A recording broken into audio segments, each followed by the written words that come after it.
Hello everyone, and welcome back. In this video, I will show you a weather information screen that I built using Java Swing. You can find the source code mentioned in this lesson in the description link below. The application starts with a simple frame and menu bar. At the top, you will find three main menus: File, Country, and Language. From the File menu, we can save the current screen as a JPEG image, or simply exit the program. The Country menu lets us explore different cities across Turkey, Japan, Madagascar, and England. Each country has 10 major cities listed as menu items.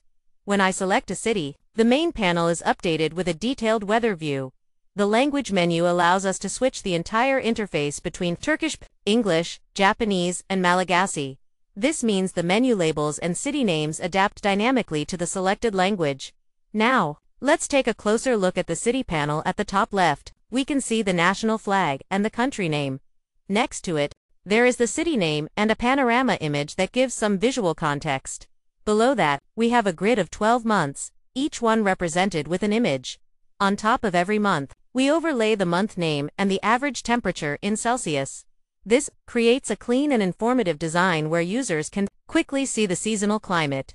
For any city, all of this data is stored in a separate Weather Data Store class, which provides the temperature arrays. The program then loops through the 12 months, places the images, and overlays the text with semi-transparent panels.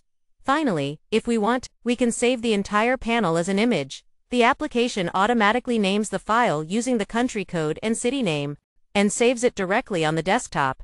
In short, this project demonstrates how to combine Swing menus, panels, images, and multilingual support into one coherent weather application. It's a fun way to practice both Java programming and UI design principles. Thank you for watching, and I hope this inspires you to build your own Java Swing projects.